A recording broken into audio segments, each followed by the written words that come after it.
This session is dealing with Romans chapter 16. From verses 1 to 15, there are a series of greetings to various people in Rome. And in verse 1, the first person mentioned is Phoebe, and Paul commends her to the church in Rome. A letter of commendation from one church to another meant that strangers were then accepted as a fellow believer. And Phoebe is described as a servant of the church. This is probably too early to mean a particular office in the church, but it would be the beginning of a description of some particular service that she gave to the church in Cenchrea, where Paul was at the time of writing. Whatever Phoebe needs, Paul asks them to give her the help that she needs. She's most likely the one who brought the letter from Paul to the church in Rome. In verse 3, we have Priscilla and Aquila. They were tent makers like Paul, and they worked together as recorded in Acts 18, and they were the ones that helped Apollos to understand more of the Christian message when they moved to Ephesus. They saved Paul's life. This probably refers to the incident when there was a riot in Ephesus, recorded in Acts 19. Note here in verse 5 that they had a church group, a house church in their house. It's often the case that in big houses, they had a large area called an atrium, which was like a large hallway where people could meet together. Bedrooms and fine family dining rooms were in other rooms to the side of the atrium. There are probably 5 possible house churches mentioned in this section of Romans 16. Those are verses 5, 14, 15, 10, and 11. Verse 7 mentions Andronicus and Junius. The translation either means that they were well known to the apostles or well esteemed as apostles, and it's more likely the second translation. And this, of course, highlights 2 very important points. One, that there were other apostles in the early church, not just the 12 apostles of Jesus and Paul. The book of Acts calls out Barnabas an apostle in chapter 14, verse 14. These 2, or the second point rather, calling Andronicus and Junius apostles brings up a big debate over a woman apostle and what authority she might have. That's why for centuries, translators translated the name in the masculine form Junia rather than Junias to avoid such a problem.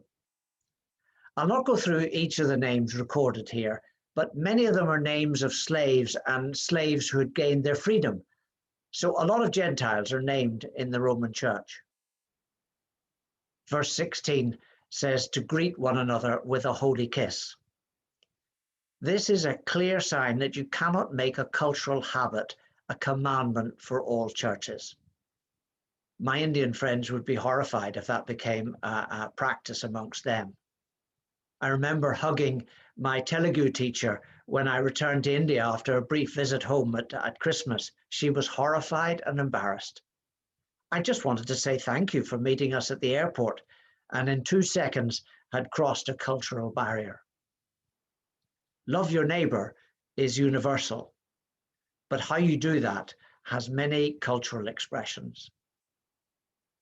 From verse 17 to 14, Paul now warns them to watch out for those, particularly those who cause divisions and put obstacles in the way of the teaching that they'd learned. People like that, he says, are not followers of the Lord, but of their own desires, and they deceive others with their clever and flattering speech, especially if one's not on one's guard. Paul's particularly pleased that their way of life is spoken of everywhere and wants them to be wise when it comes to doing good and innocent of all wrong. God, he says in verse 20, will soon crush Satan under their feet, not under his feet, but under theirs. Notice that it says the God of peace will do this. This is a rather odd way of describing God, that God is the God of peace. and that he's the one that will crush someone, because this is a violent term. And it shows that sometimes to have peace, you need to face evil directly and fight it, not just show any attempt to run away from it, or worse still, just brush it under the carpet in an attempt or hope that it'll just go away. From verse 21 to verse 24, Paul lists a number of people who send greetings to the Roman church. Timothy, of course, is his right-hand man. He also mentions a person named Lucius. This is another name for Luke, but it's probably not the Luke who wrote the book of Acts. In verse 22, he mentions Tertius, and you'll notice that Tertius was the one who wrote the book of Romans as Paul dictated it to him. Gaius is mentioned as a host, and also as a host to the whole church.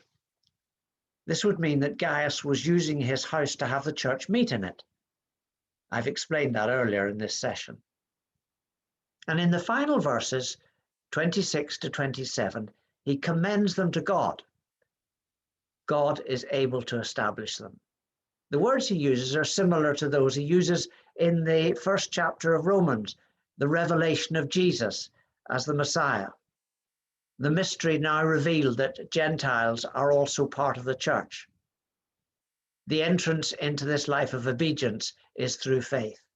So in these last verses, 26 to 27, he goes back to the beginning and connects both the beginning and the end of his letter.